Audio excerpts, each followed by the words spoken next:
First off, these are a little dried shrimp. You can buy them anywhere. They smell almost sort of the seabed. Into the pestle mortar. For this salad, inspired by my travels across Thailand, I'm starting by making a wonderfully spicy paste. A little salt in there. In. Just break them up. This paste is like a staple ingredient in Thailand. That's what we're looking for. Almost, it's like a powder. Right, next, just 1 clove of garlic. Slice up the garlic and get that into the pestle mortar.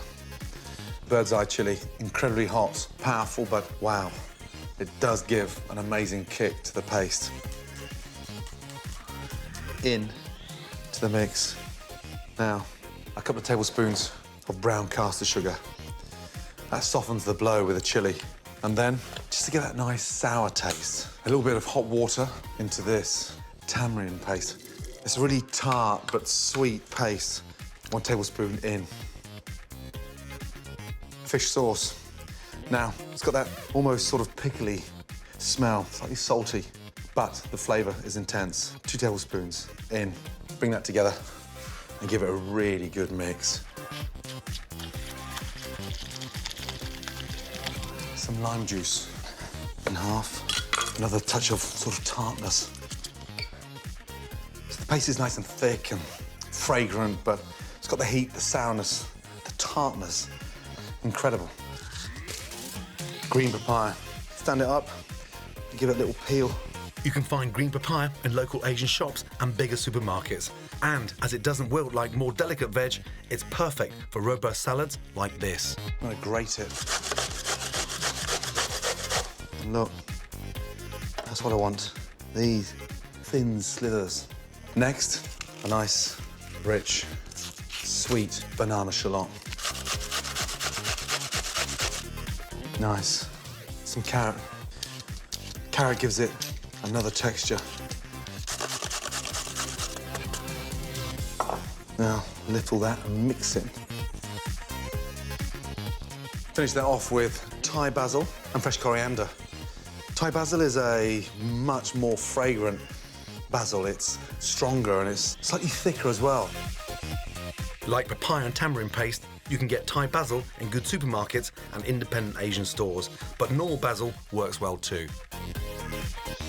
Next, prepare the crunchy topping. Pan on and toast some peanuts. Chop the nuts, but it gives a really nice crunch. In they go. Roll them around the pan. Gas off, and just tip them out. Now for the exciting part. We're going to dress the salad. Nice spoon of dressing in to the papaya. Mix that in. And then finally, a nice general sprinkling of roasted nuts. And that is one delicious, very fragrant, very robust green papaya salad. So easy to make and guaranteed not to go limp. A perfect party salad. And with such incredible colours, textures and bold, exciting flavours, it's sure to grab your guests' attention. Spicy chutney. With chutney standing by in the fridge, you can always add that special little touch to a simple supper. Prove that thinking ahead always pays off. Pan on to start toasting those spices. Keep the pan nice and low. Cumin, very aromatic, very fragrant, and it's almost like a light spice. Next, nice little coriander seeds. Coriander in. Now you're going to get a bit of heat in the chutney. Mustard seeds, a lot smaller than coriander seeds, but so much more powerful. Mustard seeds in. Now, curry leaves. They don't actually smell much dry, but the flavour they give off is extraordinary. Curry leaves in. Really important not to burn them, otherwise you'll have that bitter taste across the chutney. Keep the gas nice and low. The secret is sort of toasting them so it releases that oil and intensifies the spice. A touch of salt. And then a couple of small, powerful chilies. Keep them whole. No one's going to eat them, but it gives that real nice burst of heat. Now, let them toast gently there. We're not going to chop the onion, we're going to grate it. Why? Because it sort of breaks down to a really nice puree in the chutney when you grate it. Hold the root in the palm of your hand and just push.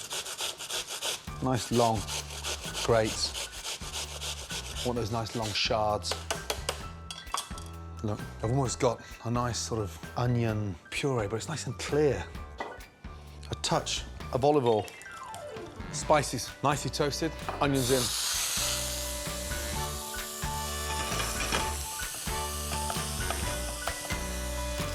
3 nice cloves of garlic. Lightly crush them. Lay it nice and flat, and just slice the garlic. Nice thin slices. Garlic in. Taking your time to get the onions caramelised beautifully will really reap rewards in the long run. Tamarind paste and sugar. In with the sugar first. 3 nice tablespoons of sugar. That will give a really nice syrup effect. A sort of nice, rich, syrupy texture to the chutney. Tamarind paste. You can get tamarind paste in most delis and the big supermarkets. It's a really nice thickening agent, but it gives that tartness to the chutney. And it's sort of rich, sugary, spicy. Next, in with my coconut. Add 4 nice tablespoons. That will give a nice body and a really nice texture to the chutney. Cook that coconut out, and now add the carrot. Grate it.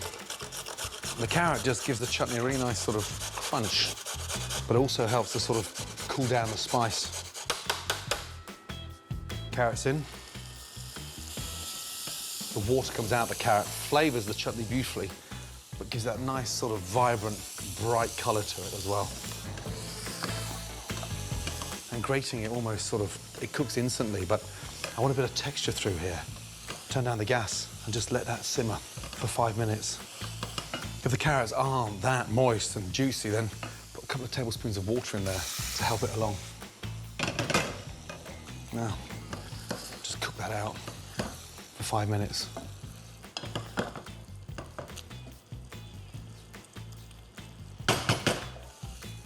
Just as those carrots start going nice and soft, don't overcook them. You want that nice texture in there. Slightly spicy, slightly sweet.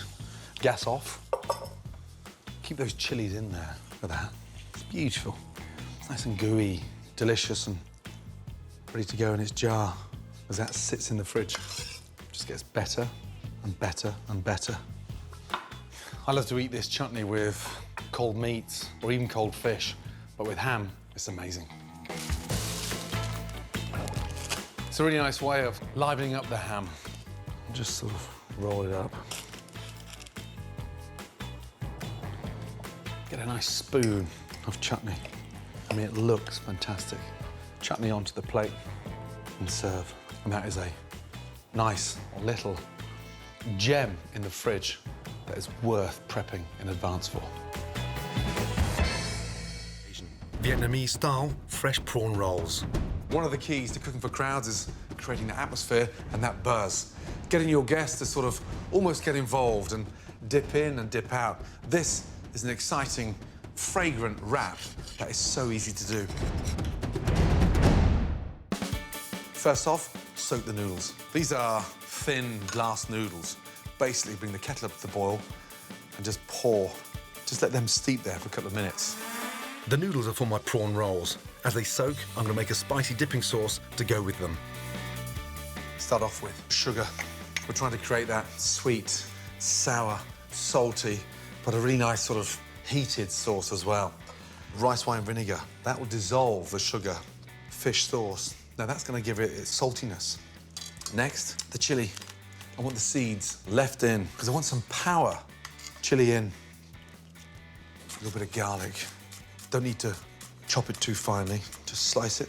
Take a spring onion, just top and tail them. Slice. Slice the spring onion nice and thinly so it sort of almost permeates that dipping sauce. I grew up with the love of spring rolls, but on the back of my visit to Vietnam, it sort of transformed my respect for a spring roll. Give that a little mix. A little bit of coriander and fresh mint. Roll them up and chop. Herbs in. There's no olive oil in there. There's no cream, there's no butter. It's just a really nice, light dipping sauce. And wow, got all those senses going on. Now, we're gonna make the filling for the wraps. A really nice, fresh noodle salad. Rinse the noodles in cold water. then chop them into bite-sized lengths. Prawns, peeled and cooked. Slice them up. The prawns give a really nice sweetness. Next, the vegetables. I want crunch, freshness, texture, baby gem lettuce, and just shred that lettuce. Next, spring onion. The good news about these wraps is that you can make them up in advance, sit them in the fridge, and then take them out, literally seconds before your guests arrive. Peel the carrot. So you've got really nice, fresh, crunchy carrot. Now, fresh mint, fresh basil, and fresh coriander. Together, it sounds a little bit bizarre, but it tastes amazing. Don't hold back with the herbs. They'll really help make the filling vibrant, fresh, and aromatic. Finally, a touch of lime. Just squeeze that fresh lime juice over there. A couple of tablespoons of your dipping sauce. Don't put too much in there, it just makes all the filling too wet. Just give that a really good mix. That's a very quick, simple salad to eat now, but let's get it into a wrap. Now, take your rice paper wrap, literally 30 seconds in warm water. You can get rice paper wraps from your local Asian supermarket or buy them online. Gently lift it out of the water. There, beautiful. Lay it carefully onto your board. Place the mixture at the bottom. Don't overfill it, because it'll be a nightmare to roll. Fold them over first, nice and tightly, halfway. Then tuck in the ends. And make sure nothing's coming out the sides. Beautiful. They're so light, fragrant, incredibly simple to do. And there you go, a very delicious, fragrant Asian wrap. Certainly different to the Chinese spring rolls I grew up with.